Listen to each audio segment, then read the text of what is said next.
اعوذ باللہ من الشیطان الرجیم بسم اللہ الرحمن الرحیم یسألونک عن الانفال قل الانفال للہ والرسول فاتقوا اللہ واصلحوا ذات بینکم واطیعوا اللہ ورسولہ ان کنتم مؤمنین صدق اللہ العظیم۔ عزیز طلباء، آج ہم جماعت نحم کے اسلامیات کا دوسرا درس شروع کر رہے ہیں۔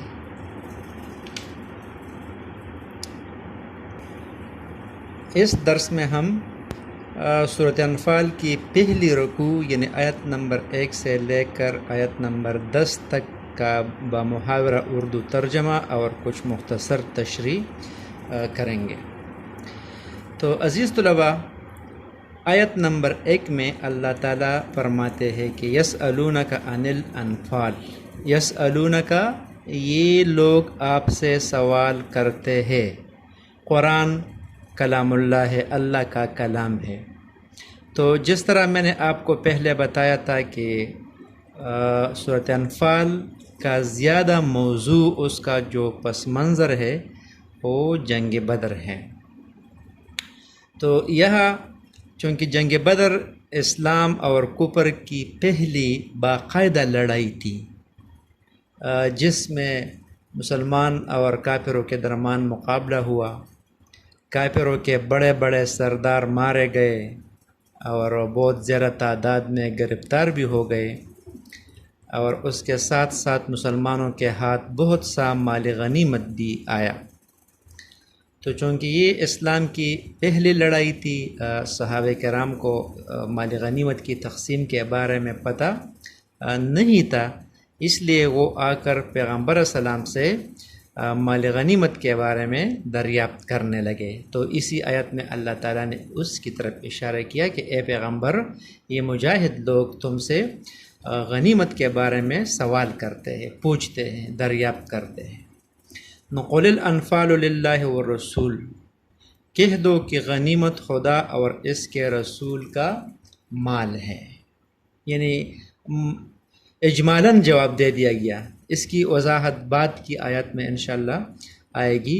یہاں فرما دیا گیا کہ یہ آپ کا کام نہیں ہے، یہ آپ کا کام تھا جہاد کرنا، آپ نے جہاد کیا، فتح یاب ہو گئے، تو مالی غنیمت جو ہے یہ اللہ تعالیٰ اور اس کے رسول کے فیصلے پر، اس کے ڈسپوزل پر چھوڑ دے۔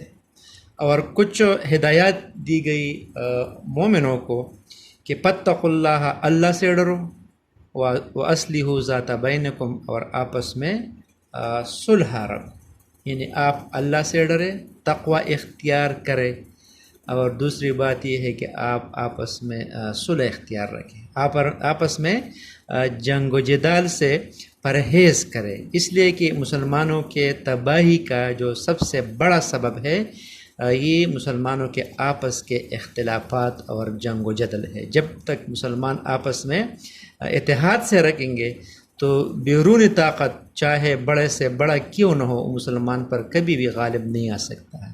آج تک ہم تاریخ کا مطالعہ کرتے ہیں تو پتہ چلتا ہے کہ مسلمانوں کو سب سے زیادہ جو نقصان پہنچا ہے وہ آپس کے اندرونی اختلافات سے پہنچا ہے۔ اس کے بعد فرمایا وَأَطِیعُوا اللَّهَ وَرَسُولَهُ، اللہ تعالیٰ اور اس کے رسول کی اطاعت کرو، پیروی کرو، ان کنتم مؤمنین، اگر تم مومن ہو۔ تو بمحاورہ ترجمہ ہوگا اگر ایمان رکھتے ہو تو خدا اور اس کے رسول کے حکم پر چلو۔ آیت نمبر 2 اور 3 میں اللہ تعالیٰ نے مومنوں کے کچھ صفات بیان کیے گئے ہیں، ان 2 آیتوں میں ان کا تذکرہ ہے۔ فرماتے ہیں کہ انما المؤمنون الذین اذا ذکر اللہ وجلت قلوبہم، انما بے شک المؤمنون مومن، الذین وہ ہے، یعنی بے شک مومن وہ لوگ ہے، اذا ذکر اللہ، جب ان کے سامنے اللہ کا ذکر کیا جاتا ہے، اللہ کا تذکرہ لیا جاتا ہے، وجلت قلوبہم، تو ان کے دل ڈر جاتے ہیں۔ تو یہ مومنوں کی پہلی صفت ہو گئی۔ دوسری وَإِذَا تُلِيَتْ عَلَيْهِمْ آيَاتُهُ، اور جب انہیں اس کی آیتیں پڑھ کر سنائی جاتی ہے، زادتہم ایمانا، تو ان کا ایمان بڑھ جاتا ہے، وَعَلَىٰ رَبِّهِمْ يَتَوَكَّلُونَ، اور وہ اپنے پروردگار پر بھروسہ رکھتے ہیں۔ الذین یقیمون الصلاۃ، مومن وہ لوگ ہیں جو نماز پڑھتے ہیں صحیح طریقے سے، خشوع اور خضوع کے ساتھ نماز قائم کرتے ہیں۔ وَمِمَّا رَزَقْنَاهُمْ يُنْفِقُونَ، اور جو رزق ہم نے ان کو دیا ہے ان میں سے خرچ کرتے ہیں۔ تو اس کا مطلب یہ ہوگا کہ مومن یا کسی انسان کے پاس جو مال آتا ہے، رزق آتا ہے، وہ اللہ تعالیٰ کا عطیہ ہوتا ہے، اللہ کی طرف سے اس کو دیا جاتا ہے۔ اس لیے کہ جب ایک بندہ دنیا میں آتا ہے تو ننگے ہاتھ اور پاؤں آتے ہیں، اس کے پاس کچھ بھی نہیں ہوتا ہے۔ جب وہ مر کر آخرت میں جاتا ہے تو پھر بھی اس کے پاس کچھ نہیں ہوتا ہے۔ تو یہ دنیا میں چیزوں کا مالک بنتا ہے، تو یہ کون بناتا ہے چیزوں کا مالک؟ اللہ تعالیٰ اس کو بناتا ہے۔ تو اللہ تعالیٰ نے بتایا کہ میں نے ان کو جو رزق دیا ہے تو یہ ان میں سے خرچ کرتے ہیں۔ تو پیارے طلباء، ان دو آیتوں میں اللہ تعالیٰ نے مومنین کے 5 صفات کا تذکرہ کیا ہے۔ نمبر 1، اذا ذکر اللہ وجلت قلوبہم، یعنی جب اللہ کا ذکر کیا جاتا ہے تو ان کا دل ڈر جاتا ہے، یہ پہلے صفت ہو گئی۔ دوسری صفت ہے وَإِذَا تُلِيَتْ عَلَيْهِمْ آيَاتُهُ زَادَتْهُمْ ایمانا، یعنی جب ان پر اللہ کی آیتیں پڑھ کر سنائی جاتی ہے تو ان کا ایمان بڑھ جاتا ہے، یعنی قرآن کی تلاوت سے ان کے ایمان میں مزید اضافہ ہوتا ہے۔ وَعَلَىٰ رَبِّهِمْ يَتَوَكَّلُونَ، اور اپنے رب پر توکل کرتے ہیں، بھروسہ رکھتے ہیں۔ یعنی ایک مومن کا سب سے بڑا بھروسہ جو ہے وہ اللہ پر ہوگا، کسی اور چیز پر نہیں ہوگا۔ دوسرے الفاظ میں ایک مومن کا جو ہے توکل وہ ہوگا مسبب الاسباب پر، اسباب پر نہیں ہوگا، مسبب الاسباب پر ہوگا، یعنی دنیا کے اسباب کو چھوڑیں گے نہیں، اس کو اختیار کریں گے، خوب محنت کریں گے، وسائل ڈھونڈ لیں گے، لیکن اس کا جو توکل ہوگا، رزلٹ ہوگا، وہ یعنی اس کا یقین ہوگا اللہ تعالیٰ پر۔ اور چوتھی صفت اللہ نے بیان کی مومنین کی کہ وہ یقیمون الصلاۃ، اور نماز قائم کریں گے، اس لیے کہ حدیث میں آتا ہے کہ من ترک الصلاۃ متعمدا فقد کفر، جس نے قصدن نماز ترک کیا تو اس نے کفر کیا۔ ایک دوسرے حدیث میں آتا ہے کہ نماز کفر اور اسلام کے درمیان حد فاضل ہے۔ تو نماز جو ہے مومن کی نشانی ہے، تو مومن کیا کرتا ہے؟ خشوع و خضوع کے ساتھ نماز ادا کرے گا۔ اور 5ویں صفت وَمِمَّا رَزَقْنَاهُمْ يُنْفِقُونَ، جو رزق ہم نے ان کو دیا ہے اس میں سے خرچ کرتے ہیں۔ آیت نمبر 5 میں اللہ رب العزت نے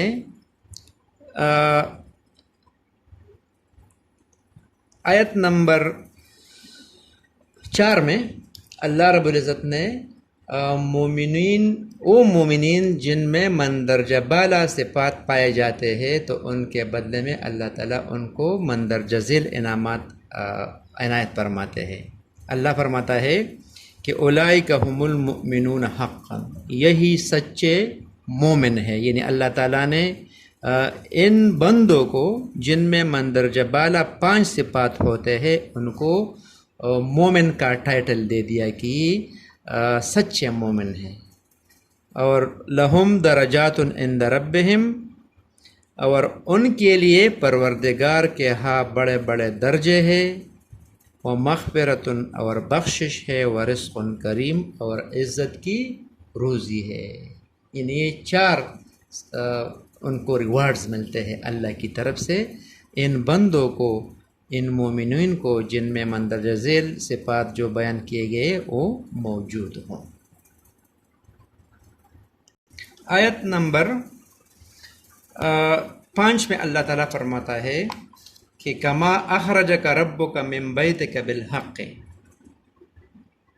جیسا کہ آپ کے رب نے آپ کو حق کے ساتھ اپنے گھر سے نکالا، یعنی مخاطب پیغمبر صلی اللہ علیہ وسلم ہے کہ جس طرح آپ کے پروردگار نے آپ کو حق کے ساتھ اپنے گھر سے نکالا تو ان لوگوں کو اپنے گھروں سے اسی طرح نکلنا چاہیے تھا۔ یعنی آپ جب جہاد کے لیے نکلے آپ نے مشورہ کیا تھا یا نہیں کیا تھا، جنگ کے ارادے سے نکلے تھے یا نہیں نکلے تھے، تو صحابہ کرام کو بھی اسی طرح نکلنا چاہیے تھا، اس لیے کہ آپ کا نکلنا حق پر تھا، یہ آپ کا نکلنا کسی دنیائی غرض و غایت کے لیے نہیں تھا بلکہ اللہ کے حکم سے تھا، تو ان کو بھی نکلنا چاہیے تھا۔ وَإِنَّ فَرِيقًا مِّنَ الْمُؤْمِنِينَ لَكَارِهُونَ، مومنوں کی ایک جماعت ناخوش تھی، یعنی جب پیغمبر سلام مدینہ منورہ سے نکلے تو کچھ صحابہ کرام ان کے پاس تھے، تو ان کی نظر جو تھی وہ قافلے کی طرف تھی جو شام سے آ رہا تھا، مدینہ پر اس کا راستہ تھا مکہ کی طرف، تو باقاعدہ جنگ کا اعلان نہیں ہوا تھا، تو کچھ لوگ اس میں ہیزیٹیشن سے کام لے رہے تھے، تو اللہ نے ان کو تنبیہ دی کہ ان کو اسی طرح نکلنا چاہیے تھا۔ آگے فرماتے ہیں یجادلونک فی الحق بعد ما تبین کانما یساقون الی الموت وهم ینظرون، وہ لوگ حق بات میں اس کے ظاہر ہوئے پیچھے تم سے جھگڑنے لگے گویا موت کی طرف دھکیلے جاتے ہیں اور اسے وہ موت دیکھ رہے ہیں۔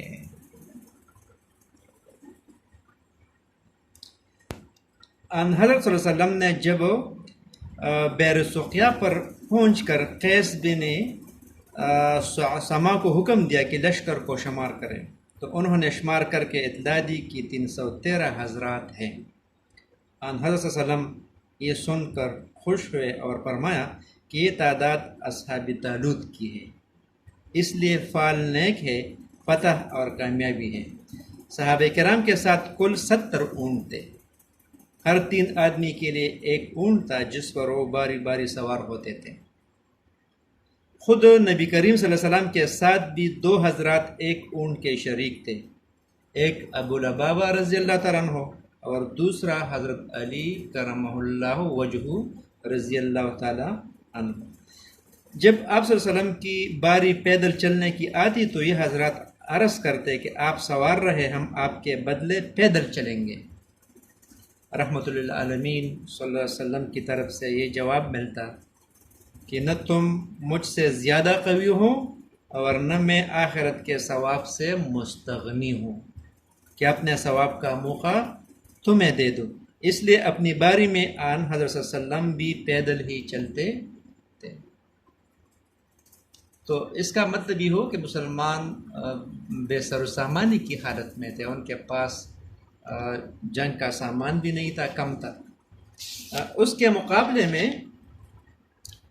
کفار کا جو لشکر تھا، اسی لشکر میں 1000 جوان، یعنی 1000 جوان تھے، 200 گھوڑے اور 600 زرے اور 93 گانے والی لونڈیا اور ان کے طبلے وغیرہ لے کر بدر کی طرف نکل کھڑے ہوئے۔ یعنی ان کی لشکر کے لیے ہر منزل پر 10 اونٹ ذبح کیا جاتے تھے جو ان کے کھانے کے لیے کافی تھے۔ تو اس کا مطلب یہ ہوگا کہ کفار کی جو لشکر تھی وہ کیا تھی، وہ لیس تھے اسلحے سے، اس کے مقابلے میں مسلمان جو تھے وہ بے سر و سامانی کی حالت میں۔ صحابہ کرام نے اگرچہ کوئی عدل حکمی نہ کی تھی، اللہ کے رسول کے حکم کے نافرمانی نہیں کی تھی، بلکہ مشورہ کے جواب نے اپنے کمزوری اور پست ہمتی کا اظہار کیا تھا، مگر رسول اللہ صلی اللہ علیہ وسلم کے ساتھیوں سے ایسے رائے کا اظہار بھی ان کے مقام بلند کے اعتبار سے اللہ تعالیٰ کے نزدیک ناپسند تھا، اس لیے ناراضی کے الفاظ سے ان کو بیان فرمایا گیا۔ بعد میں ان پر کوئی عذاب یا کوئی وعید نہیں آیا، لیکن ان کو ان آیات میں وارننگ دی گئی کہ رسول صلی اللہ علیہ وسلم جب جہاد کے لیے نکلے تو آپ کو بھی اسی طرح نکلنا چاہیے تھا۔ یہ کچھ لوگ تھے انہوں نے اس طرح کیا تھا، سارے صحابہ کراموں نے نہیں کیا تھا، تو اسی آیت میں اس طرح کو تذکرہ ہے۔ آیت نمبر 7 میں اللہ تعالیٰ فرماتا ہے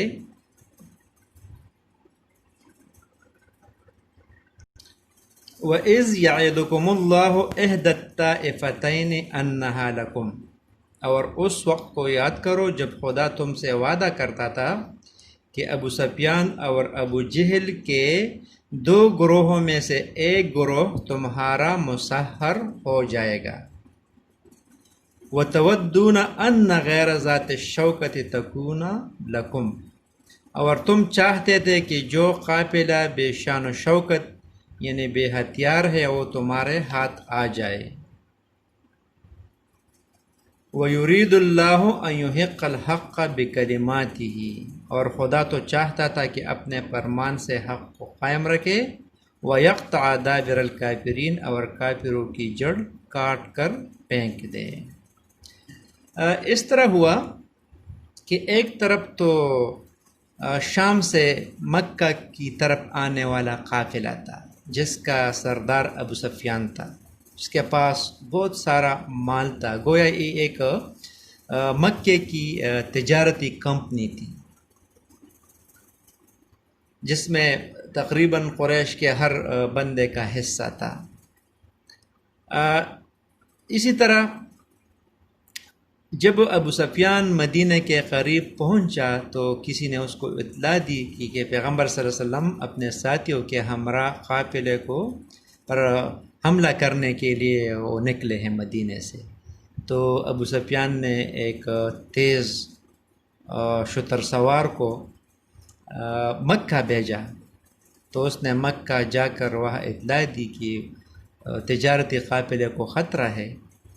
تو ابو جہل نے 1000 لشکر سے لیس فوج تیار کیا اور مکہ کی طرف روانہ ہوئے، مکہ پہنچے۔ تو اللہ تعالیٰ نے پیغمبر صلی اللہ علیہ وسلم کو وحی کے ذریعے سے بتا دیا کہ یہ دو جو قافلے ہیں، یہ جو دو گروہ ہے، ایک ابو سفیان کا اور ایک ابو جہل کا، اللہ تعالیٰ ان دونوں میں سے ایک کو آپ کے قبضے میں دے دے گا۔ لیکن صحابہ کرام نے اپنے خواہش ظاہر کی کہ اللہ تعالیٰ ہمیں ابو سفیان والے قافلے پر فتح عنایت فرمائے، اس لیے کہ اس میں آدمی کم ہے، ہتھیار بھی ان کے پاس کم ہے اور بہت سارا مال و متاع ہے۔ اس کے مقابلے میں ابو جہل کی جو لشکر ہے وہ اسلحے سے لیس ہے، اس کے ساتھ مقابلہ کرنا مشکل ہے اور مال غنیمت بھی کم ہے۔ تو ان کی خواہش پیدا ہوئی کہ ہمارا جو قبضہ ہو وہ اس لشکر، ہمارا جو لڑائی ہو وہ اس لشکر کے ساتھ ہو جو بے شان و شوکت ہے، یعنی جنگ کے حوالے سے شان و شوکت لشکر وہ ہوگا جس کے پاس زیادہ ہتھیار ہوں گے، جس کے پاس ٹرین آدمی ہوں گے۔ تو اسی آیت میں اس طرح اشارہ کر دیا کہ وَإِذْ يَعِدُكُمُ اللَّهُ إِحْدَى الطَّائِفَتَيْنِ أَنَّهَا لَكُمْ، اور اس وقت کو یاد کرو جب خدا تم سے وعدہ کرتا تھا کہ ابو سفیان اور ابو جہل کے دو گروہوں میں سے ایک گروہ تمہارا مسحر ہو جائے گا۔ وَتَوَدُّونَ، اور تم چاہتے تھے، أَنَّ غَيْرَ ذَاتِ الشَّوْكَةِ، کہ جو قافلہ بے شان و شوکت یعنی بے ہتھیار ہے، تَكُونُ لَكُمْ، وہ تمہارے ہاتھ آ جائے۔ وَيُرِيدُ اللَّهُ، اور خدا تو چاہتا تھا، أَن يُحِقَّ الْحَقَّ بِكَلِمَاتِهِ، کہ اپنے فرمان سے حق کو قائم رکھے۔ وَيَقْطَعَ دَابِرَ الْكَافِرِينَ، اور کافروں کی جڑ کاٹ کر پھینک دے۔ تو اللہ کی حکمت تھی، وہ چاہتا تھا کہ مسلمانوں کا مقابلہ لشکر سے ہو جائے۔ بظاہر یہ مشکل کام تھا، لیکن جب یہ لڑائی ہو گئی، کافروں کے بڑے بڑے سردار مارے گئے، ان کی بے خونی ہو گئی اور سب ان کے مسلمانوں کے ہاتھ بہت سے مال غنیمت بھی ہاتھ آیا، اور دوسری بات یہ ہو گئی کہ عرب کے جتنے بھی قبائل تھے، اسلام کے جتنے بھی دشمن تھے، ان کے دلوں میں رعب بیٹھ گئی مسلمانوں کی کہ یہ اتنے قلیل تعداد نے اتنی بڑی لشکر کو شکست دے دی، تو کل وہ ہمیں بھی شکست دے دیتے ہیں۔ تو اللہ کی اپنی حکمت تھی، اسی لیے اللہ نے مسلمانوں کا مقابلہ تجارتی قافلے کے مقابلے میں جنگی لشکر سے کر دیا، اور اللہ تعالیٰ نے ان کو بہت بڑی عظیم کامیابی عطا فرمائی۔ لیحق الحق، تاکہ سچ کو سچ، ویبطل الباطل، اور جھوٹ کو جھوٹ کر دے، ولو کرہ المجرمون، گو مشرک ناخوش ہی ہو۔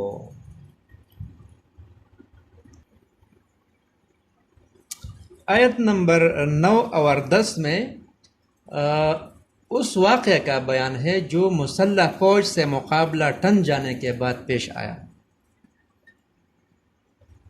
رسول کریم صلی اللہ علیہ وسلم نے جب یہ دیکھا کہ آپ کے رفقا صرف 313 اور وہ بھی اکثر غیر مسلح ہے، اور مقابلے پر تقریباً 1000 جوانوں کا مسلح لشکر سے ہے، تو اللہ جل شانہ کی بارگاہ میں نصرت و امداد کی دعا کے لیے ہاتھ اٹھائے، اور یہ کلمات نقل کرتے رہے کہ یا اللہ، مجھ سے جو وعدہ آپ نے فرمایا ہے اس کو جلد پورا فرما دے۔ یا اللہ، اگر یہ تھوڑی سی جماعت مسلمین فنا ہو گئی تو پھر زمین میں کوئی تیری عبادت کرنے والا باقی نہ رہے گا، کہ ان کی ساری زمین کفر و شرک سے بری ہوئی ہے، یہی چند مسلمان ہیں جو صحیح عبادت بجا لاتے ہیں۔ تو اللہ کے دربار میں پیغمبر پاک صلی اللہ علیہ وسلم یہ دعا کرنے لگے، تو اس لیے فرماتے ہیں کہ استستغیثون ربکم، جب تم اپنے پروردگار سے فریاد کرتے تھے، جو میں نے عرض کیا وہی آپ صلی اللہ علیہ وسلم اللہ کے درجات میں فریاد کرتے تھے کہ یہ تھوڑے مٹھی بھر مسلمان ہے، اگر یہ ختم ہو گئے تو قیامت تک آپ کا نام لینے والا کوئی نہیں ہے۔ تو اسی آیت میں اس طرف اشارہ ہے۔ تو اللہ نے فرمایا کہ فاستجاب لکم، تو اس نے تمہاری دعا قبول کر لی، اور فرمایا انی ممدکم بألف من الملائکۃ مردفین۔ اللہ نے فرمایا کہ تسلی رکھو، ہم 1000 فرشتوں سے جو ایک دوسرے کے پیچھے آتے جائیں گے تمہاری مدد کریں گے۔ تو پیغمبر صلی اللہ علیہ وسلم کے اس دعا کے برکت سے اللہ تعالیٰ نے آسمان سے 1000 فرشتے بھیجے، اور وہ بھی لگاتار مسلسل آتے رہے تھے مسلمانوں کی اطمینان کے لیے اور کافروں کے دلوں میں رعب ڈالنے کے لیے۔ آیت نمبر 10 میں اللہ تعالیٰ فرماتا ہے کہ وما جعلہ اللہ الا بشرا، اور اس مدد کو خدا نے محض بشارت بنایا تھا، وَلِتَطْمَئِنَّ بِهِ قُلُوبُكُمْ، کہ تمہارے دل اس سے اطمینان حاصل کریں۔ جنگ میں جو سب سے اہم چیز ہوتی ہے وہ ہے حوصلہ اور اطمینان۔ تو اللہ تعالیٰ نے اسی آیت میں فرمایا کہ یہ جو میں نے فرشتے بھیجے تھے یہ محض اس واسطے سے بھیجے تھے کہ اس سے تمہارے دلوں کو اطمینان حاصل ہو جائے اور تمہیں ایک خوشخبری سنا دے، بشارت بنایا آپ کے لیے۔ ورنہ اگر اللہ تعالیٰ صرف ایک فرشتے کو بھیجتا تو وہ سارے کافروں کے لیے بھی کافی تھا، لیکن فرشتوں کا نزول کا مقصد یہاں مسلمانوں کو تسلی دینا تھا، اس کو اطمینان دینا تھا۔ اور آگے فرماتے ہیں کہ وَمَن نَّصْرُ إِلَّا مِنْ عِنْدِ اللَّهِ، اور مدد تو اللہ کی طرف سے ہے۔ ان اللہ عزیز الحکیم، بے شک خدا غالب حکمت والا ہے۔ یعنی مطلب یہ ہے کہ امداد وہی امداد ہے جو اللہ تعالیٰ کی طرف سے حاصل ہو جائے۔ اگر اللہ تعالیٰ رب العزت کی امداد آپ کے ساتھ شامل حال نہیں ہے تو بہت بڑا فوج کیوں نہ ہو، اس کے پاس بہت سارا جدید سامان اسلحہ کیوں نہ ہو، تو مخالفین پر قبضہ نہیں کر سکتے ہیں۔ تعداد کم ہو، اسلحہ بھی کم ہے، لیکن اللہ تعالیٰ کا مدد شامل حال ہے تو اللہ تعالیٰ ایسے فوج کو فتح عنایت فرماتے ہیں۔ اور یہ ہم نے دیکھ لیا تھا بھی جنگ بدر میں کہ مسلمان کم تھے، 313 تھے، بے سر و سامانی کی حالت میں، کفار زیادہ تھے، 1000 تھے، لشکر جرار تھا، اسلحہ بھی زیادہ تھا، لیکن اس کے باوجود اللہ تعالیٰ نے مسلمانوں کو فتح عطا فرمایا۔ تو آج کے لیے اتنا ہی کافی تھا۔ وما علینا الا البلاغ۔